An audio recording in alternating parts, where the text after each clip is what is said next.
Good afternoon. Hi, Gary. Guess what? Right in the tunnel. Wow. I know, yeah. First day it's been warm enough to actually come out here and work out here.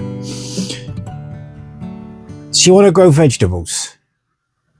So what I thought we'd do is just go over the real basics of what you need to grow some veg. This will also translate into your flowers as well. So there's very little difference. So we're just going to show you the basic equipment that you need. And you don't think that you need a huge big garden, because you don't. All the vegetables that we grow can also be grown in pots and containers. And we are actually going to be growing a lot of vegetables in pots and containers just to show you how it's done. But the basic equipment is, so we have pots, various size pots. I mean, if you're starting from seed, you don't need nothing very big. So we have some little 2.5 by 2.5. You could use yogurt containers, little coffee cups, whatever you fancy. Square pots, round pots, makes no difference. But if they use yogurt pots or any other non-nursery pots, must have make sure you stick some hose in it. Yeah, once 2 or 3 hose. These have all got decent hose in them. You can see this one's these tiny little pots got 4 hose. Must have good drainage. Next, seed trays. Yeah, you probably won't want seed trays. I don't think you'd be growing enough to warrant seed trays. The only thing with a seed tray, if you buy these Jiffy seed trays from Canadian Tire, Amazon, somewhere like that, they don't come with drainage, and they're quite useful if you're growing your vegetables indoors. You can put your pots on there, stick all your pots on, you can water, and you don't have to worry about water getting everywhere. Labels, obviously, again, we use nursery labels. You could make your own labels used to make them out of old Venetian blinds. Oh, goodness. Yeah, used to chop them up. You can chop up yogurt containers as well and just make your labels that way. To me, the most important thing is seed. You can cheap out on all the equipment, but you cannot cheap out on seed. Please don't be buying it from Amazon. Don't be buying it from Marketplace. Don't be buying it from eBay. You do not know what you're getting.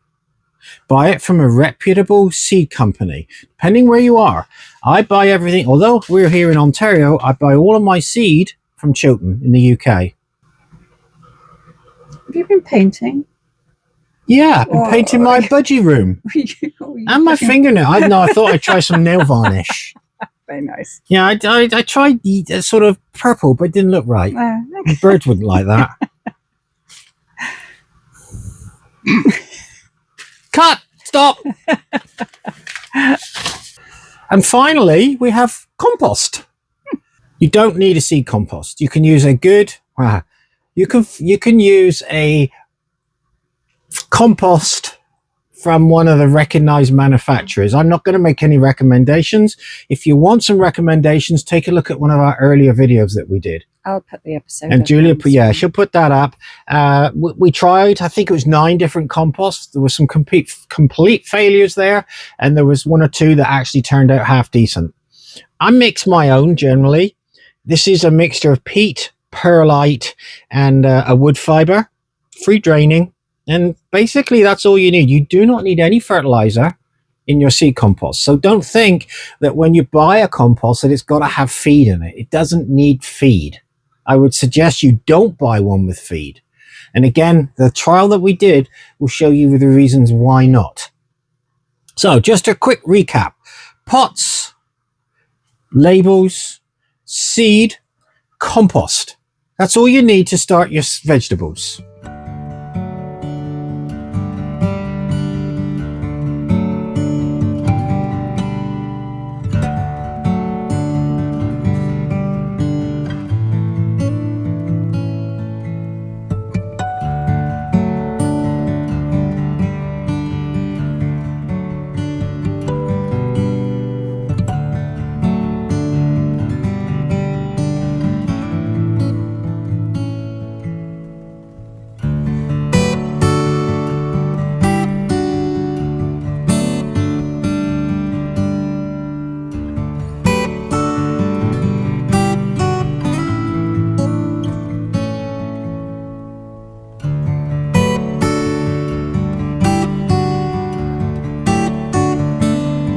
So I'm going to start off with courgettes.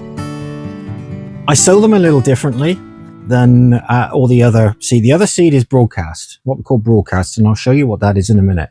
But courgettes I typically see in seed individually into small pots. I find that's a much better way. They don't have a very strong root system in their early days. So if you put them in, you multi-sow them into a pot and then you try and prick them out and separate them, you'll find you'll do more damage. So I find courgettes. Another one I would do the same would be cucumbers and also melons. Courgettes, so I have 4 seeds in this packet. You see them? Big seed. So this is a variety called Black Forest. It's an F1. So there's no good you thinking you can. So if it says F1 on the packet, whether it's a vegetable or whether it's a flower, you will not be able to collect seed off it. It is sterile. So with these, I'm just going to sow 2 because we don't want all our courgettes to come all at once. And I use these little tiny pots. Soilless compost. Generally, it's going to be peat based. Oh, geez, just dropped one. Going to be peat based. So it'll be what we call a with a soilless compost. Do not press it down with your fingers. Overfill the pot. Give it a little tap. That's all it needs. Now with any seed, oh Jesus, there's that word again.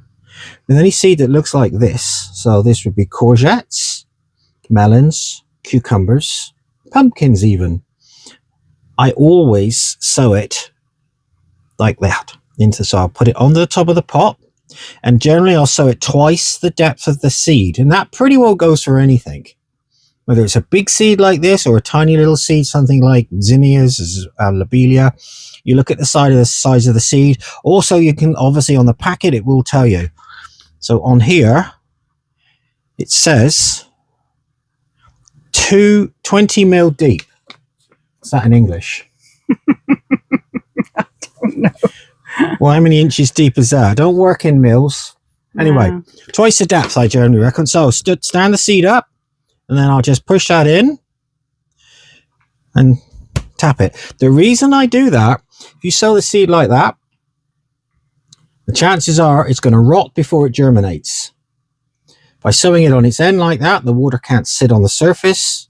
It'll drain. You shouldn't have no problems. Just scoop your compost up, overfill the pot, give it a little tap, and that's it. Get your seed. Doesn't matter which end you'd put down, as long as one of the ends go down. And then just push it into the compost. And that's it. Job done. Put a label on it. You can put the date on as if you want. I don't date anything now because we're videoing it. So I can just look back on the date of the video. These will need to go on a little bit of heat or somewhere where it's a little warm. Now, obviously, we have the polytunnel, we have a prop bench. If you haven't got that, these could go into your living room, one of the slightly warmer positions in the house. This stage doesn't matter whether they have light or not. So give them a water. So because this is a fairly big seed, I can water it directly with a little tiny watering can. Again, I know where the seed is and I'm not going to do the whole pot. All I'm going to do is that. Right around the center, and then it'll sink, settle, and that's all it needs. There's not enough to come out the bottom. Oh, and the other thing I should mention, make sure when you use your potting compost that it's damp.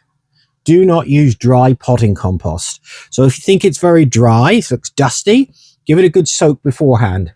Typically what I do is I would I would put this on the bench the day before, wet it up so it's nice and wet, and then leave it to absorb the moisture.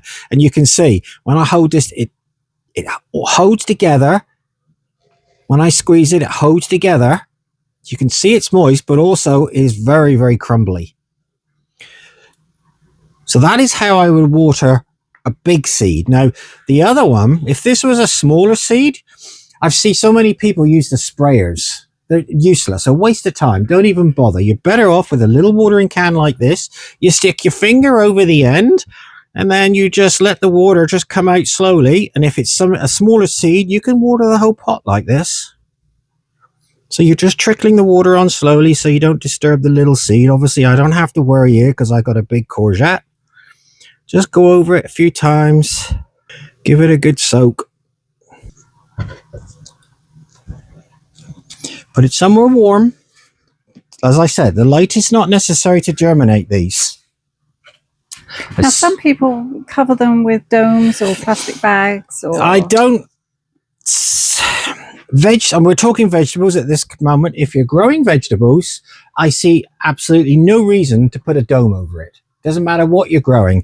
I mean, here we have courgettes. We're going to be sowing some kale, some broccoli, calabrese in a minute. It's a big seed. It's a big seedling when it comes up. It doesn't need humidity. If you were growing, so say, let's go to some annual flowers, so something really tiny like lobelia and some brachicomb, maybe at that point you do use a dome just to keep the humidity up a little bit. I personally don't use them. I don't use them at all. If you're going to use a dome, you're going to use a plastic bag. The instant you see that thing poking through the surface, take it off straight away. Otherwise you'll get damping off, the seed will collapse, and you'll be back to square one again. Bigger pot. So 3.5, it's 3.5, 4-inch pot actually, squat pot. I like these. They're squat pots. They don't use up so much compost, but they're much broader on the top. So again, fill it up, overfill it, give it a tap. Label in. I always put the label in first, because if there's any seed around the outside and you push the label in, you'll bury the seed. Label goes in next. Then the seed. So this is red cabbage. It's a really nice, firm, really solid cabbage. it gets big. It does get big, and it doesn't seem to mind the heat of the summer. Again, obviously, this one's from Chiltern. So they're saying March, May. So we're pretty well right where it says. And then March, May. So we sow it now, 3rd week of March. We can plant this out probably the 3rd week of May. Quite a bit more seed in here. We don't need hundreds and thousands of these things. We only need, really, ideally, probably a dozen seed, if that. So that's probably all we'll need for the whole year of red cabbage. I don't know how many's there. So anyway, what I'm going to do, I'm going to grab them and I'm just going to literally just space them out best I can with my fingers. Just drop them in. You can firm them down if you want, because it's quite a big seed. So just, again, use the bottom of a pot, just move it around, just gentle firming just to settle them in, and then a covering of compost. Now, would you firm all seed in, or just the slightly smaller? It's actually the bigger seed tends to get firmed in, because it doesn't necessarily always sit down in the compost. Right. But if you put a nice little covering on and then give it a bit of a tap, and again, you're not seeing me pressing anything down. You want to keep this nice and light and fluffy. So broadcasted seed, bit smaller. So I'm just literally going to go. Now you can soak this if you desire. I do not like soaking the seeds. I do not like soaking the pot in water. I just feel that it takes up too much moisture and it sits too cold for too long. I much prefer watering from the top. This I will give a really good soaking in. There's already a fair amount of moisture in the compost anyway. This is helping to settle the seed in and give it all the moisture it needs to germinate. So that's red cabbage. So there's red cabbage. We also have broccoli. I have cauliflower. I have kale. And finally, everybody's Christmas favorite, Brussels sprouts. Yummy. Yeah. So all of this is going to be sown now. I'm not going to bore you to tears with sowing it all. But all of these vegetables, except the first one I sowed, these are all going to go somewhere, for me, cool. So obviously they're not going indoors. They're not going onto my propagating bench. They're going to come out here in the polytunnel, and they're going to go on to the shaded side of this raised bench. And they will germinate in their own good time. They'll probably take about 2 to 3 weeks, which is fine. You do not want to force a lot of your vegetables to germinate too quickly. First of all, certainly here in Ontario, you can't plant these guys out until the 3rd week at the earliest of May. Maybe even the last week of May because of frost. So you don't want these things this high flopping around in the wind when you plant them out. So don't plant them too early. This is a good time now. So you could do these, you could put them indoors and put them somewhere cool. They don't need light. They do not need light to help with germination either. And then again, once they've germinated, obviously they need a little bit of light, and you've got to keep them watered. The courgettes, on the other hand, need to go somewhere a little warmer. And I'll probably put these guys in on the propagating bench. So I'm going to sow the rest of these, and then I have one other to show you. So the last one I'm going to talk about is beetroot. I like to sow them in plugs. They're not very good with the roots falling apart. If you try and sow them into a pot where you're splitting them up, you'll find it won't work. So I sow these into a plug tray, and we like to do an early one. Julie does a lot of pickling with beetroot, and we don't want it all coming at once. So what I tend to do is I sow an early one now, and then probably in another 6 to 8 weeks, I'll sow another tray. But these are not going to go onto the heated propagating bench. These are going to go somewhere cool. So again, plug trays. They come in various sizes. This is quite a big one. Fairly deep. Now you can... Now, is it beneficial for beetroot to go into plug trays? Yeah, they want a bit of depth for the roots. Because what will happen, you can do carrots like this as well, but what you've got to remember is as soon as you see the roots of a beetroot or a carrot hitting the bottom of these things, they need to be planted out. So it's a timing thing. If you don't, certainly with carrots, they start forking and form horrible shapes. They don't form that nice long taproot. Beetroot aren't quite as bad, but I know now if I sow these now, these will be just about ready to plant out about the 3rd week of May. They might go out a bit earlier if we can put them into one of our protected co-frames. But again, what you have to remember is all of this stuff we're sowing today, you can grow in pots, in planters, on your patio, on your deck. You do not need a garden for this stuff. So if you keep following us, you watch our previous videos, will give you a bit of background, and then we'll take you through all the stages of how you look after your vegetables without a garden on your patio. Tomatoes, cucumbers, melons, whatever you fancy. But today it's predominantly brassicas. So brassicas are, as I say, your cabbage, kale, broccoli, calabrese, but beetroot.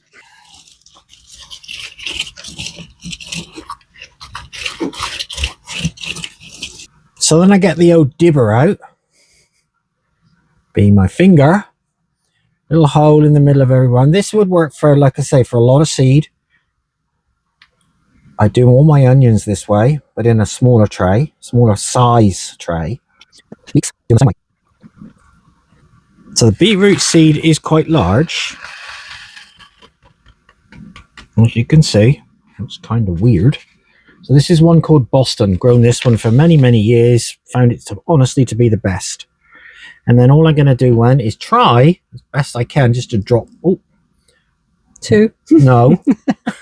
Try and just drop 1 in each. If a couple go in, I don't mind. Because then what I can do is if they both germinate, I can just cut cut the weaker one off a little bit later. It doesn't really matter. 2 gone in there. Sprinkle of soil on the top. Now these, if you haven't got the luxury of being able to sow them indoors, these can be sown direct outside. And once the soil warms up a little bit, in drills. So then when I say a drill, I mean basically what you're going to do if you've got the garden, if you've got a garden, you just make drill. And this is what we call a drill, and then you sow into that. If you haven't and you want to grow some beetroot, you can still do them in pots. And you could broadcast them in a fairly deep pot. They want to go into something at least sort of this deep, probably 12, 15 inches deep. And you could do your beetroot in a pot as well. So again, you could do those on the patio. If you didn't want to grow them up to maturity, you could just use them as small leaves for salads. As I say, we're just doing these vegetables today. There's a whole bunch more vegetables we'll be doing later on. I mean, there's all the peas, all the beans. We're not doing those yet. It's too early still. And don't be in too much hurry to do this stuff. You have to look at, if you're going to put this stuff outside, first of all, find out when the last frost is, and then work back from there. Don't sow it and then try and figure out, oh, well, it's going to be ready in a month's time and we're still only February. Find out your last frost date, work back from there.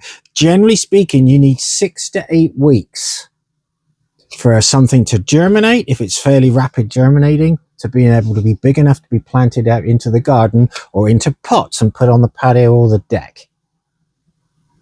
But I hope that's helpful. If you, as I say, if you keep following us, we'll take you through all the stages involved. So obviously I'm going to go on, finish these. I'm going to put all the brassica family, so cabbage, kale, is all going to stay out here. And I'm just going to pop the courgettes in onto our propagating bench. Again, check out one of our previous videos. You'll see the propagating bench. It's heated. It has extra lighting. For the other stuff out here, doesn't need it. I'm just going to keep everything frost free. And you can do that very easily in the house, living room, kitchen, wherever. Insulated garage, something like yeah, that. Insulated garage will definitely work. Once they germinate, bear in mind you do need some light for them. So at that point, if you've got a good couple of windows in there, don't put them in the window. Give them good light, indirect sunlight. Do not put them in the sunlight. And especially if they're close to the window, and even if it's indirect, please remember we're still going to get some cold nights. That cold will penetrate through the glass at night and be much cooler. So move any new germinated seedlings away from the glass.